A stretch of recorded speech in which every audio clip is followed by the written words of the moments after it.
Hey everybody, this is Cherokee Edwards from Cherokee Edwards Inspires, where we're going to have shows here to talk about life, to talk about what makes your life special, what makes it better, and everybody working together, because together everyone achieves more. Acronym for the word team. Stay tuned and let's get it on. I'm here with a really good friend of mine. How you doing, Butch? Doing great. Good. Cherokee, thanks for having me. Oh man, thanks for being here. And we get a chance to have a little fun. I can't get into this, guys, without hearing one of my buddies' good jokes. So I think I want to hear something right now, Butch. Give me something. Okay. Let's see. There's this lady, and she gives birth to identical twin boys. The first one's born Hispanic, and she names him Juan. The second one's born African American, and she names him Jamal. Well, she's telling her story to this lady, and this lady's going, "That's just not possible. You can't have identical twins that are two different races. It just can't happen." She said, "Well, I swear it's true." And the lady said, "Well, do they even look alike?" She thinks for a moment. She said, "If you've seen Juan, you've seen Jamal." You see what I'm saying? That's what I'm talking about. I'm trying to remember these. I'm going to need them when I get on stage. I'm telling you. Mm-hmm. Well, you know what, big guy? I really appreciate you taking this time with us on this Saturday morning. And I want to jump right into it because, first of all, I know I had you over at the house and I love the way you do business. Mm-hmm. I want people in our audience to get a chance to know who you are, what you do. And I really want to know what inspired you. So I guess we'll just tell us a little bit about you, your background, and what got you into this. I'll give you the short version of it. I grew up in Wisconsin, northern Wisconsin. So I'm a diehard Green Bay Packer fan. Mm-hmm. Lived there till I was 18. Went to my freshman year of college at University of Wisconsin La Crosse. Had the most fun year of my life. Had a beautiful girlfriend. Consequently, ended up on academic probation. Uh-oh. My dad said, "I'm not paying for you to screw around." And at the time, my brother-in-law was a captain in the Air Force out at Travis Air Force Base. I tell people I'm probably the only person to go to California kicking and screaming not to go because I didn't want to. But I did, and I enrolled in a junior college called Solano Community College. And first day I was on the campus, I noticed they had a baseball team. Well, I was all state in baseball in Wisconsin. So the next day I went in to talk to the coach. Said, "I'd like to try out for the team." He said, "I'm sorry, son, we already had our tryouts. It's our fall ball and everything." Right. Well, I just kind of sold myself. I'm a salesman, so I just kind of sold myself. Said, if you give me an opportunity, I can show you what I can do. He said, "Well, I'm not promising you anything, but come out next Tuesday." So I did. I went out there the next Tuesday, and we were playing a school called Sacramento City College. They were a powerhouse in California at the time for junior colleges. Right. Their coach ended up getting us taken over several years later. He was the head coach at University of Miami. Oh, wow. And won 2 College World Series. His name was Weinstein. Neither here nor there. But anyway, gets to be about the 6th inning. We're getting our butts kicked. And he said, "Go take an at-bat." So the first pitch I see, I'm a lefty. I double off the right center field fence. Mm-hmm. Then I get up in the 9th inning again, and they got their closer, even though they're beating us. It's just a practice game. This is a guy that throws hard and shuts you down. Right. And the first pitch I saw from him, a fastball, I almost took his privates off, hit it right up the middle, ripped it right up the middle for a single. Coach met me at the dugout steps at the end of the inning and said, "Welcome to the team, son." Wow. So yeah, that was impressive. Yeah. Anyway, I was there for a couple of years, and I went on to play some baseball at Sacramento State University in California. Spent 11 years out there, and then from there, I had nothing holding me. My family had transferred to the East Coast. They were now at Langley Air Force Base, and both my best friends had gotten married when I had a baby on the way, and there was really nothing holding me. I'd broken up with my girlfriend. Right. I was talking to my sister, and she said, "Well, why don't you come out to the East Coast, see what it's like?" I thought, "Oh, what the heck, I've never lived on the East Coast." So I gave away or sold everything I couldn't get in my SUV, got my dog, and headed east. That was back in '94. Wow. And I've been here ever since. So you've been here in Virginia ever since? Since '94, yeah. Wow. I thought it'd be a year or two, but I ended up meeting my wife and settling down. And that's pretty good for you. Yeah, it has been good. Yeah. I've been pretty blessed. I can't complain about that. I think our area is blessed to have you here too. I mean, me coming from up north, even further north, and I've been here since '99 myself, so not too far off of you. Mm-hmm. So talk a little bit about your business, Tell us a little bit about that. Well, on my dad's tombstone, there's a saying. I had him put it on there because he said it all the time when he was alive, and that is that God writes straight with crooked lines. Meaning you never know where you're going to get it from. Right.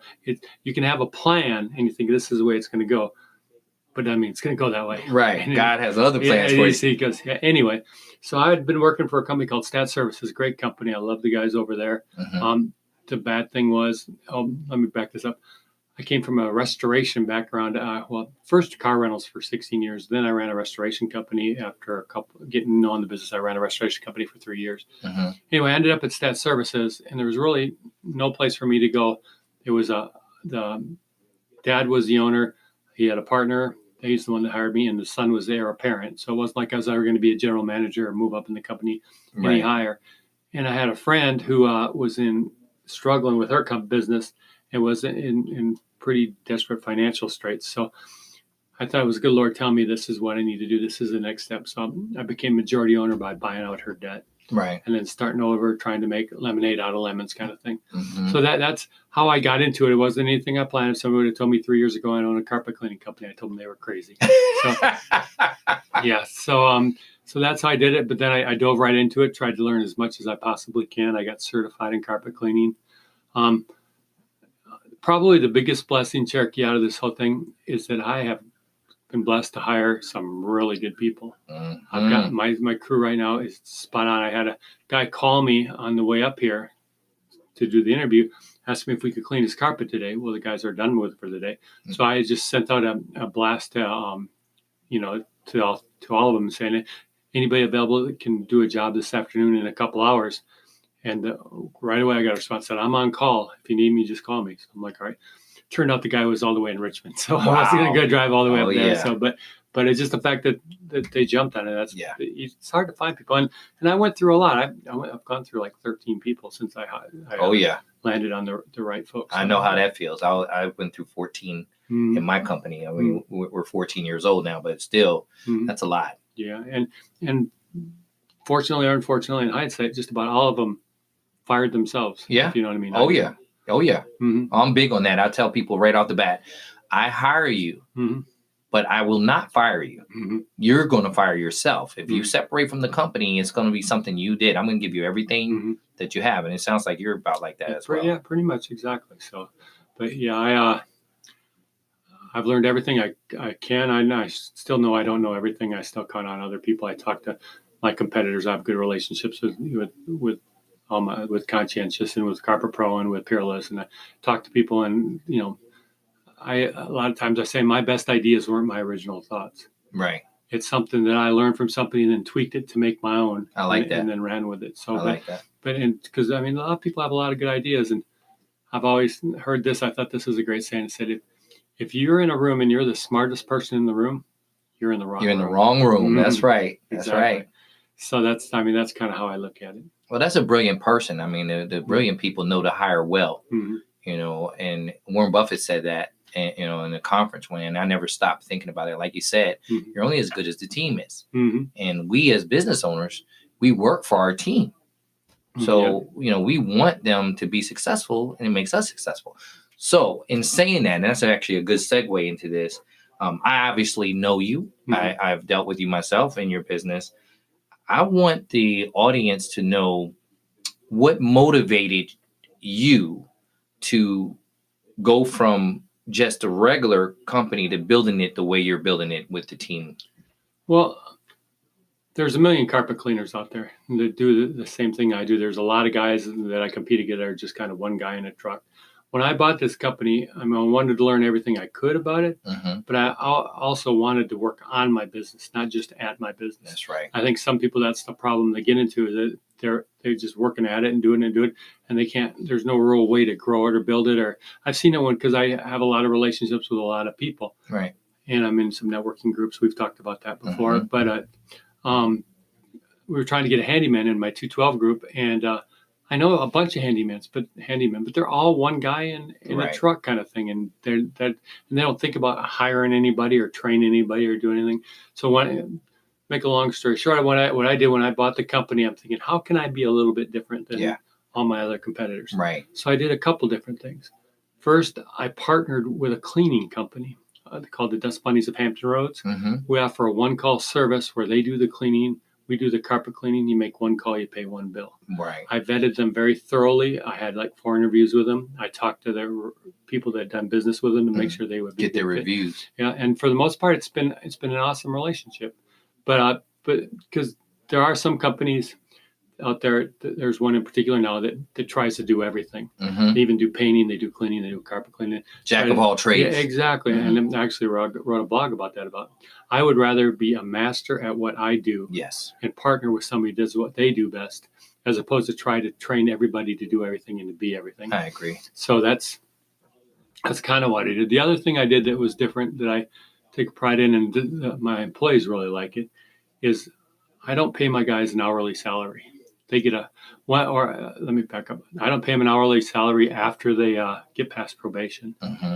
I pay them a percentage of the job. Yes. So they know going into the job how much it pays, how much money they make. Right. The other good thing about it is if they can sell something up when they're there. I see make a little more. Yeah, I see you have a chair that looks like it could use some upholstery cleaning. Mm-hmm. I can do it for this month.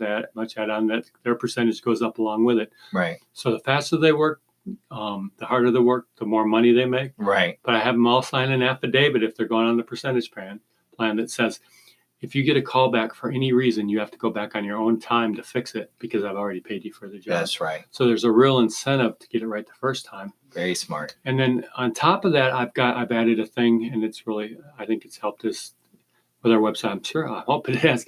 As we do it, what we have is we offer Google review contest. If they can get a certain number of Google reviews every month, I give them a $100 bonus. Wow. And if they can do everyone, they get $25 for everyone above that too. Wow. So it's a real incentive to get out there. I mean, I've had and where I got that idea from was that I've had companies call me and try me. They said they would do it for me. They would send out all the stuff and do the reviews and get us this for this amount of money a month. And I'm thinking, why can't my people do that? Right. Keep it in house. Mm-hmm. Exactly. Yes. So that's what I've done to try to and the guys love it. They're, in fact, the big argument now is we'll get a good sized job. If it's like a bigger than a $400 job, I'll put 2 people on it just because. Right. And somebody come back, I can really handle that myself. I really don't need Maurice to go with me. And I'm like, well, I understand that, but right. I don't want you to be there all day too. You got. That's right. So that's right. So, but it's a good running joke that we have with those guys. So that's awesome. So, and I do every other week meetings with them on Monday mornings. We go over everything, talk about chemicals. I have them do vehicle inspections, go through the whole vehicle, make sure that there's no trash in it, that has all the chemicals that they need are in it, that it's cleaned out, that it's ready to go, that the filters have been cleaned, and of course the water's been filled. And they do that daily. But when they do the inspection reports, I'll go out there and look at it too and say, and not that I need to, because I've never had one of them say, "Oh crap, I didn't do what you told me to do." Right. Because it's essential to our business, because we use truck mount equipment, hot water extraction. Mm-hmm. The kind of cleaning we do is the kind that Shaw and Mohawk, it's the only way that they'll warranty their carpets. Right. The method that we use for carpet cleaning. But that's our life's blood. We got to keep those engines in good working order. One of the other first things I did, and I'll stop talking. No. Yeah. One of the other first things I did is I invested after I bought with my business partner, and then I bought her out 10 months later. Her heart wasn't in it anymore. After 14 years, she was going through a divorce. There was a whole bunch of stuff going on. Anyway, so I just bought her out. And I looked at the equipment and realized, one of the machines hadn't run hardly at all since I've been there, and the other one was burning oil like crazy. Mm-hmm. So I invested another $47,000 on new truck mount engines for both the vans. So the vans are older, but the truck mounts are like brand new. They're both like 2 years old. Right. But I need to do that because if I'm going to be efficient, I need everything running at a top notch. And then the other thing I did is the van that was running and burning oil, I sold one of them engines for like $3,500. Mm-hmm. The other one, excuse me. Mm-hmm. The other one, I have my neighbor who works on small engines fix it all up, get it going, put it on a pallet, got a portable fuel system. And now we can use it to clean area rugs in-house and still keep the other vans out on the road while we're doing it. So that's one of the things. That's efficient. Trying to. Yeah, that's efficient. We find a way to exhaust it out the back door and do everything so we can just fire it right up in the warehouse. And so we can have both vans out making money and cleaning area rugs at the same time. How many people do you employ? I have 3 techs. Okay. Full time. Mm-hmm. I have 2 office people. That's one of the other things I've done with the Dust Bunnies. I have 2 office people. One is semi-retired. She's awesome. She works 3 days a week. Anita's just terrific. And the other girl that's really good is Michelle. And Michelle works for me 2 days a week, but she also answers phones for the Dust Bunnies and us at the same time. Okay. So we're killing two birds. We're sharing the cost of her as an employee, and trying to minimize things that way. So, if you haven't heard about Anchor, it's the easiest way to make a podcast. Let me explain. It's free. There's creation tools that allow you to record and edit your podcast right from your phone or computer. Anchor will distribute your podcast for you so it can be heard on Spotify, Apple Podcasts, and many more. You can make money from your podcast with no minimum listenership. It's everything you need to make a podcast in one place. Download the free Anchor app or go to anchor.fm to get started. So it's been really good so far. What would you say your long-term goal is? Like, what's your vision? I know being the best is important to you, but explain to us what your vision is for the company for maybe 2020. Sure. Well, I'm going to give you an analogy of somebody that I listen to a lot, because I don't know if I told you this or not, but I commute 45 miles each way every day. Yes. I live all the way over in northern Suffolk. Yes. People ask me, why do you commute so far? Why don't you move closer to Williamsburg? And my answer is pretty simple. It's my wife makes twice as much money as I do and works 5 minutes from the house. That's why I commute. Yeah, great reason. Great reason. Exactly. So, but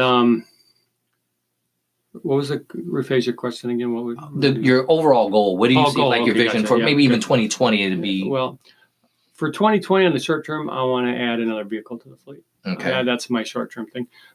But the point I was getting at is one of the people I listen to while I'm in the car a lot is a guy who's passed away several years ago, but I think he's awesome. His name is Zig Ziglar. The Zig, yeah. And there's 4 stages of business that I kind of live by. There's survivability, and then there's stability, which is where I'm kind of teetering at right now, is the stability phase. Right. Then there's success. Yes. And finally, what I'm trying to get to is significance. That's right. What I mean by significance is I'm doing well enough that I can help other people do well and give to some of the other things that I'm involved in my church. And I'm very involved with a charity called Edmark Hospice for Children. I'm also on the board with the YMCA up here, trying to, the Bright Beginnings program, and trying to do those kind of things. So, I mean, I want to get to that point where I can physically say, all right, I can donate $10,000 to your charity, or whatever. I can help this. And it's not just about the money, too. No, making a difference. Exactly. So but on the other end of it, I'm concerned that sometimes that I'm a mile wide and an inch deep. You know what I mean? Yeah. Spread yourself too thin. Exactly.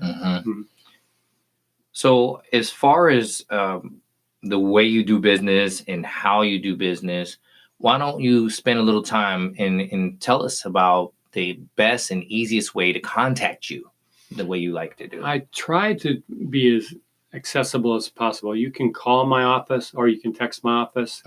Either way, I mean, we've put a thing called Reach UC where if you text my office, it comes to me. It goes directly to my phone. To you. After 4 o'clock, if you call the main number, it comes to my cell phone. So I'm always trying to be available 24/7. I've got a website that I just redid in January, capitalcarpetandservices.com. Encourage people to check it out. Try to be accessible. You can book jobs right online, right from our website. You can push a button and book here, and we do the prices. And you can do a combo cleaning where you can get the Dust Bunnies price and our price all in one thing. Submit it.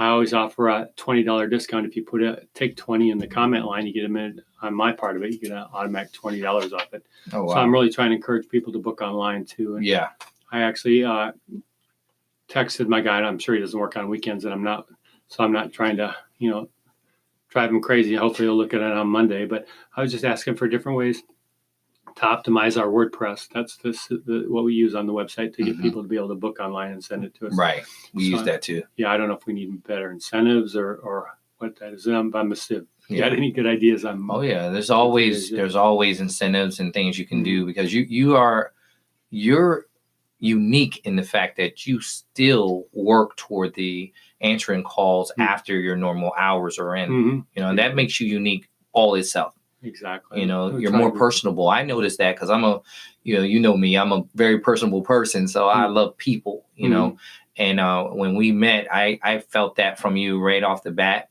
You know, the fact that you tell jokes and you lighten the load a lot of times in a business setting, they're a little bit stressful at times. You know, even though we're all business people in there, you know, everybody's out to try to build a connection to see if they can earn some money, and that we're there for that. But I love the fact that you're more personable, even in the business network.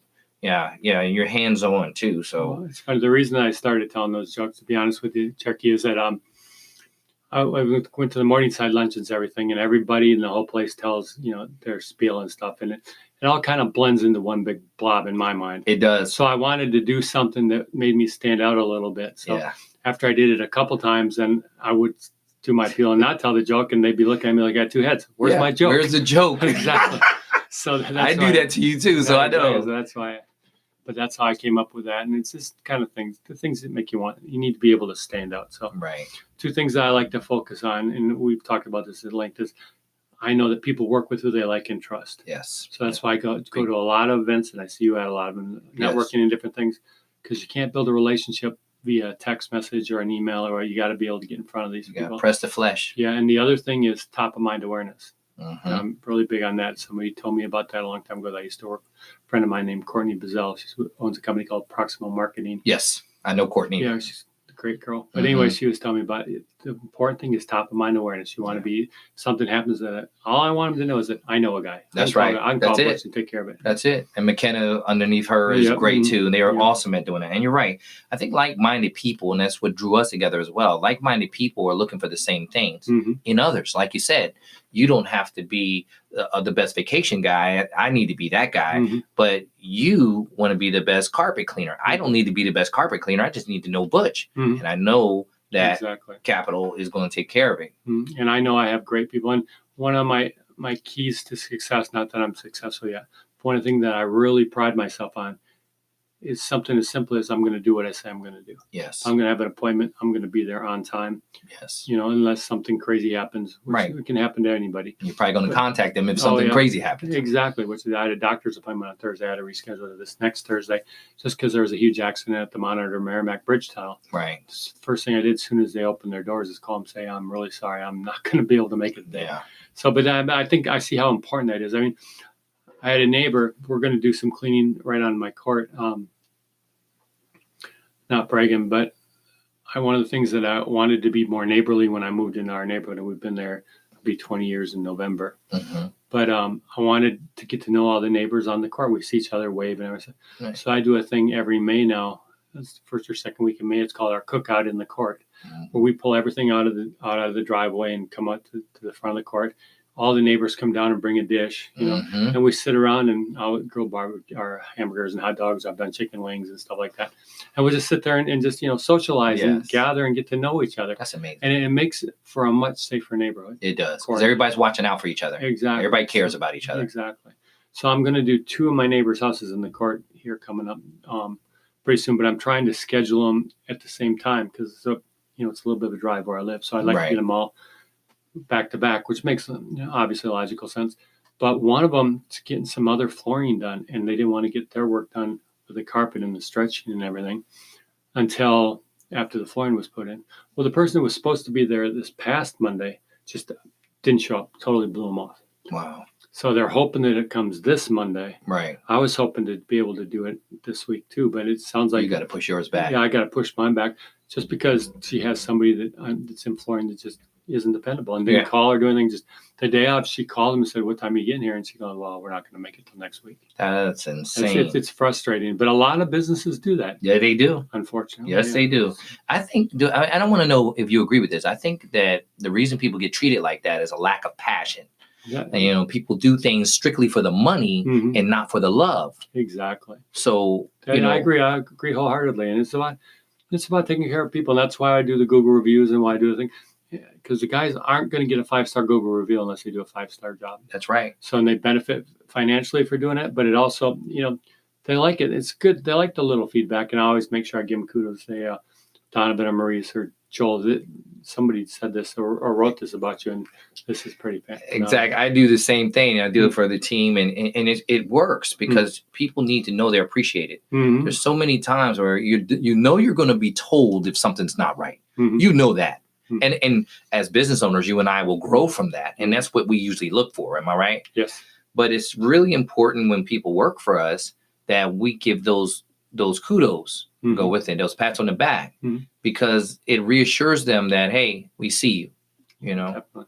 One of the things I learned, and like I said, I spent 16 years in the car rental business, 12 with Enterprise, 4 with Hertz Localization.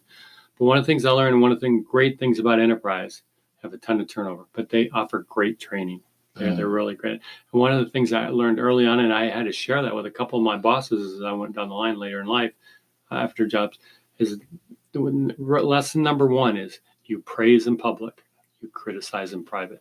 Beautiful. That is a massive, great lesson. Yeah, I used to have a boss that would just he had 2 permanent help wanted signs on either side of his door. And I worked for him for a year and 2 weeks. And after a year and 2 weeks, out of 17 employees, I was the 4th most senior employee. Wow. And the reason is that he'd get pissed that somebody would do something wrong, and he'd get them all in a room and just scream at them. Rip them. And of course, and then it makes somebody feel like you could dangle their feet off the edge of a Kleenex. I'm laughing, but that's a true statement. Yeah, exactly. And so I actually, after this happened about 4 or 5 times, I said, "Can I talk to you in your office?" And I told him exactly what I just told you. Right. It never dawned on him. Never dawned on him. He's just, a lot of these kind of companies, you're the boss because you've been around the longest. You haven't had any training. Right. You've just been there, and because through whatever reason you're the one left standing, so you're the boss. And right. That means you've no had people any skills. Yeah, exactly. And no leadership skills at all. You're just by seniority. Exactly. Yeah. And that doesn't make sense. Kiss of death. Exactly. Kiss of death. People get hired in a building. They're already looking for the way out in the first week or so because of that type of leadership. Exactly. I was a communication major in college, and one of the things, statistics, this is forever ago, but one of the things I remember, they said 72% of people, the reason they leave their job is they can't get along with either the people they work with or their bosses. Yeah, exactly. I mean, just think about that. That goes for anything. If you're at a party and you with the enemies are walking in, you're already looking at the door. Exactly. And in employment, you start to think of yourself as, I'm only here for the paycheck until I can get a bigger one. Then you have a problem in the company, in the ranks, because the passion is not there when they're only thinking of the paycheck. That's true. One of the things I've done, because I've done a lot of sales things in my life, is I learned this from, and this takes some getting used to, but when you walk into a thing, excuse me, walk in there like it's your party. Yes. Even, greet people then. Yes. I mean, it's amazing what a smile and a handshake can do, Amazing. Start the day off right. Exactly. And just go in and just start talking to people. How you doing? I'm Butch. And it's another thing that I've done it's kind of interesting is if I go to a big networking event, I don't know if you've ever been to a Strictly Business. They have them in here in Williamsburg. They haven't had one in a while. Last one was out at Kings Mill. Right. But they usually get 300 or 400 people at those things. Ooh. So when I go to a big event like that, I'll get a wingman or a wing person that does something totally different than I want to do. So what we'll trade off is, like the guy, a buddy of mine used to do payroll. And he said, I want to meet that accountant over there. And I'm like, all right, hold on. So I go over there, introduce myself, just talking. I'm not doing.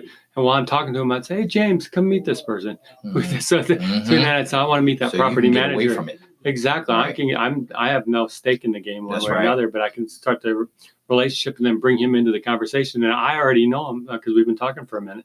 So it's not like he's talking to a complete stranger because he's talking to a friend of mine. So, right. So I think that goes a long way when you're networking at a big event and you're trying to get in front of people. So use a wingman. That's right. I like that. I may have to use that myself. All right. Well, I'll tell you what, I thoroughly enjoyed you in taking this time again for Capital Carpet and Services. And I don't want to say this. I want you to say it. I love your catchphrase. So tell everybody your catchphrase. Well, let me preface this by saying that what we specialize in, because we haven't talked about this, is we do carpet cleaning, and we're really good at it. But we also do upholstery cleaning. We refurbish hardwood floors. We've been doing a ton of that lately. Right. Which means it's different than refinishing. I like to use the analogy. If you take a drop of water and put it on the floor, if the water sits on top of the wood, it can be refurbished. If it sinks down into the wood, it has to be refinished. Okay. So, which means it needs the sanders and the whole big thing. We don't do that. But what we will do is refurbish it, which is less than a quarter of the cost of refinishing. Right. And what we do is we clean it with a neutral cleaner real well and put a fresh coat of finish on it to bring out the luster and everything. Okay. A lot of realtors have been using us for that, just for that exact reason. But we also stretch carpet. A lot of people didn't know that. We patch carpet. I've got a guy that's great at it. Maurice is awesome. We'll repad and relay carpet after after like a small water damage or whatever. That's good to know too. We can do all this because I'm certified. Because I ran a restoration company. I'm certified in water mitigation, applied structural drying, mold remediation, and then went and added carpet cleaning to it. Okay. Too. IICRC certified in all those categories. So I know. So I still tell people as a reference, I still have my moisture meters. I think, call me, I'll come take a look at it. If it's something small, we can handle it. If it's over my ski tips, I can refer to Stat or one of my other friends in the restoration business. So, right. But anyway, but to get back to the point, we do all those kind of services that people do, and that's why I changed the name to Capital Carpet and Services. Right. Because I didn't want to be just capital carpet cleaning. Right. Because there's different things that we do in there. But so I drive. You see my little white Prius driving around the road. It's all littered up. I actually bartered that. I've got a buddy that's in my networking group that owns a sign company. So I bartered. I cleaned the whole shop's carpet, and he lettered my car for me. Oh wow. Yeah. To get back to the point, wrap it up. I know. We're fine. Our tagline is "Life happens, we clean it up." I love it. I've always loved when you say that because life does happen. Mm-hmm. So it's crazy, and like I said, I my former business partner named the company Capital Carpet, and it made logical sense because Williamsburg, there's a ton of history in Williamsburg. It was the capital for a while, and then of course there was a British capital when before it became ours. I actually wanted to put an American flag and a British flag on our symbols, but I got outvoted on that. So that's why I've got a regular American flag and a Betsy Ross flag. Yeah. Because they would agree to that, but I'm just for historic reasons. But she didn't rename it for any of those reasons. She named it for the movie, what time one I can't think of it, in Arizona, the Western, the OK Corral, shootout OK Corral kind of thing. Oh, okay. With they had the big name people in there, Val Kilmer, all those people. Okay. And one of the bad guys was in there, and he was drinking, and somebody asked him how he felt. He said, "I feel capital." And she remembered that line. Yeah. And she said, "That's why I'm going to name my company's Capital Carpet." And the fact that there's a history to it and things just happen to be a coincidence, and that's kind of when I bought it. I kind of started playing off that. Some things, the best things happen on something so simple. Mm-hmm. Keep it simple. Yep. So as far as Capital Carpet and Service, I recommend everybody using this service. I use the service. My wife loves Butch and loves what he does. Very, very good at looking at things and assorting what's going to go on. And I love that. And I think everybody needs to get back to that in business instead of trying to be so fast. I love your approach. And like I said, again, I appreciate you coming on today. Thank you, sir. Yeah, I had a great time. Enjoy it. You know me, I like to talk. So. Hell yeah. Do you want to send us off with another joke? Sure. This is the one I just used the other day. This is more of an analogy, but if two vegans get in an argument, is it still called a beef? That's the one I heard the other night. I love it. All right, guys. Thank you all so much for tuning in to the Cherokee Edwards Inspires Show.